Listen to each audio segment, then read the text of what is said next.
தமிழ்நாட்டில் reservation policy அப்படிங்கிறது என்னென்னா 69% எஜுகேஷன் எம்ப்ளாய்மெண்ட்டில் பண்ணுறாங்க. அதில் பேக்வேர்டு கம்யூனிட்டிக்கு 30%.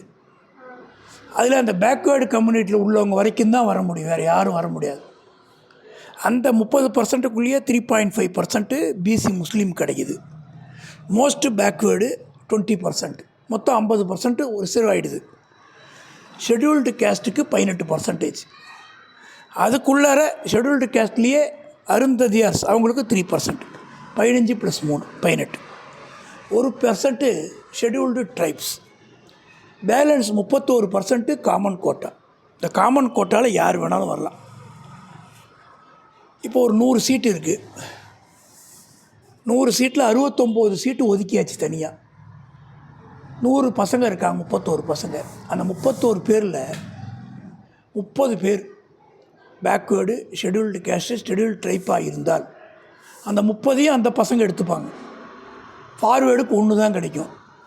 31 பசங்க சீனியாரிட்டியில் பேக்வேர்டு, ஷெட்யூல்டு கேஸ்ட் வந்துட்டாங்கன்னா 31ஐயுமே அவங்க எடுத்துப்பாங்க. ஃபார்வேர்டு 0 ஆகிடும். அந்த பாக்கி 69லேயும் பேக்வேர்டு, ஷெட்யூல்டு கேஸ்ட் ஆட்டோமேட்டிக்காக வந்துடுவாங்க. அதனால் இங்கே ரிசர்வேஷன் ஒரு சேலஞ்சிங். கடினமாக படித்தாதான், ரொம்ப ஹார்ட் ஒர்க் பண்ணி படித்தாதான் ஃபார்வேர்டு கேண்டிடேட் ஸ்டூடெண்ட்டுக்கு காலேஜில் சீட்டு கிடைக்கும், வேலைக்கு போகிறதுக்கு சீட்டு கிடைக்கும். கிட்டத்தட்ட negligible condition.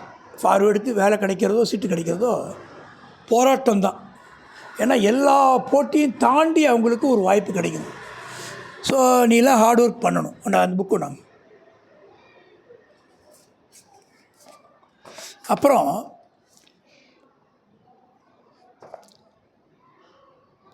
Community governments are for to represent Dutch, French and German speaking people. இந்தியாவில் கவர்மெண்ட் ஜாப்ஸுக்கு ஷெட்யூல்டு கேஸ்ட், ஷெட்யூல்டு ட்ரைப்ஸுக்கு தனியாக ஷேரிங் இருக்குது. Power sharing among political parties, pressure groups and movements. அடுத்தது power is distributed through competition among political parties. காம்படிஷன்னா போட்டி, ஒருத்தருக்கு ஒருத்தர் போட்டி போட்டுக்கிறாங்க. And influence from pressure groups. Single party or different interest are represented. ஒருத்தருக்கு ஒரு சிந்தனை, அதை ரெப்ரசன்ட் பண்ணுறாங்க.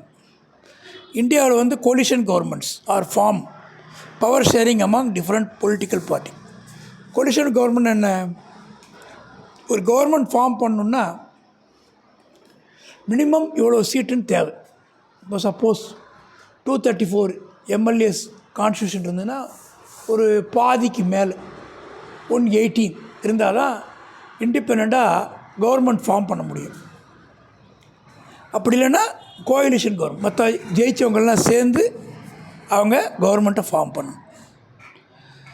State one prudential reason and one moral reason for power sharing with an example from the Indian context. Indian point of வியூவில் ஒரு காரணம் சொல்லுங்கன்றாங்க. Prudential reason, power sharing prevents conflicts. கன்ஃப்ளிக்ட்னா வேறுபாடு, சண்டை. நீ பெரிய ஆளா, நான் பெரிய ஆளா, இந்த கதையெல்லாம் இல்லை. Ensure political stability. ஸ்டெபிலிட்டினா நிலையாக இருக்கணும். ஒரு காலத்துலலாம் ஆட்சி அப்படியே கவுத்துருவாங்க, டக்கு டக்கு டக்கு டக்குன்னு. இந்த பக்கம் இருக்கிற எம்எல்ஏ அந்த பக்கம் போயிட்டா கட்சி கவுந்துடும். பாண்டிச்சேரியிலலாம் அடிக்கடி ஆட்சி கவுளும். அப்புறம் என்ன பண்ணாங்க? கட்சித்தாவல் தடை சட்டம் அப்படின்னு ஒன்று கொண்டு வந்தாங்க. கட்சித்தாவல்னால் நீ ஒரு கட்சியில் ஜாயின் பண்ணி எலெக்ட் ஆகிட்டேன்னா, ஒரே ஒரு ஆளை நீ கட்சி மாறினா உன் பதவி போயிடும். அது ஒரு ஸ்கீம் வச்சுருக்காங்க. இப்போ 6 பேர் இருந்தால் அதில் ஒருத்தர் தாவினா ஆபத்து இல்லை. அந்த ரேஷியோ 6ல் 1 பங்கு தாவலாம். அதை விட கம்மியாக தாவினா பதவி போயிடும். ஒரு கட்சி மாறுறாங்க அப்படின்னா ஒரு 36 பேர் இருக்காங்கன்னு வச்சுக்கோங்க.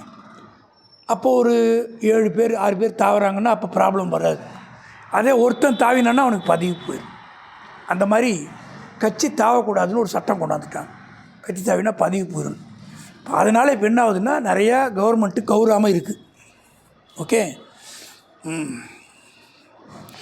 இப்போ மொத்தமாகவே கட்சி மாறினாங்கன்னா ஒன்றும் பண்ண முடியாது. அந்த மாதிரியும் நடக்கும். எப்படின்னு கேளுங்க. ஒரு 70 எம்எல்ஏ உள்ள கான்ஸ்டியூஷனு, 67 பேர் ஒரு கட்சி ஜெயிக்குது, 3 பேர் ஒரு கட்சி ஜெயிக்குது. இந்த 67 பேருமே ஒரு கட்சி மாறுறாங்கன்னு வச்சுக்க, ஒன்றுமே பண்ண முடியாது. அந்த மாதிரி காமெடியெலாம் நடந்திருக்கு. சரி, இந்தியா வந்து multilingual, multi religious country. Multi ரிலீஜியஸ்னால் என்னது? நிறைய இது இருக்குது. இந்து மதம், முஸ்லீம் மதம், கிறிஸ்டின், புத்த மதம், ஜைன மதம், இப்படி பல இருக்குது. அதுமாரி மொழியும் நிறைய இருக்குது. தமிழ், இங்கிலீஷ், தெலுங்கு, கன்னடா, பஞ்சாபி, அஸ்ஸாமி, இது ஹிந்தி, நிறையா மொழி இருக்குது. Power sharing between union government, state government, federal sector. Regional issues are addressed locally, reducing chances of community. Regional இஷ்யூஸை கீழே சால்வ் பண்ணணும், அங்கே மேலே வரைக்கும் வரக்கூடாது, சென்ட்ரல் கவர்மெண்ட் வரைக்கும் வரக்கூடாது. அப்போ அந்தந்த இடத்துக்கு தகுந்த மாதிரி அவங்க என்ன பண்ணிடுறாங்க, பவரை வந்து ஷேர் பண்ணிக்கிறாங்க. பவரை ஷேர் பண்ணி கன்ஃப்ளிக்ட்னா சண்டை வராமல் தடுத்துடணும். மாரல் ரீசன்னா என்னது? Every group or individual in society has right to participate in decision making. எல்லாருக்கும் ரைட்ஸ் இருக்குது ஒரு விவாதத்தில் கலந்துக்க. It fair and just to share power. பவரை ஷேர் பண்ணுறதுக்கு ஒரு வாய்ப்பு கிடைக்கிது. இந்தியாவில் பார்த்திங்கன்னா reservation of seat in legislation for scheduled caste and scheduled tribes ensure that marginalised communities have a voice in governance. மார்ஜினலைஸ்னால் ரொம்ப கம்மியான மக்கள் இருக்காங்க, ஷெட்யூல்டு கேஸ்ட், அவங்களுக்கு ஒரு முக்கியத்துவம் தரணும், பிரதிநிதித்துவம் தரணும். அப்போ தான் அந்த மெம்பர் என்ன பண்ணுவாங்க, அவங்க கேஸ்ட்டுக்கு என்ன குறைபாடு இருக்குது, என்னென்ன கஷ்டம் இருக்குங்கிறத பார்லிமெண்ட்டில், சட்டசபையில் பேசுவாங்க. எங்களுக்கு இந்த மாதிரி அவமரியாதை. ஒரு காலத்தில் வந்து தீண்டாமை இருந்தது, இப்போ அது ஒழிஞ்சிருச்சு.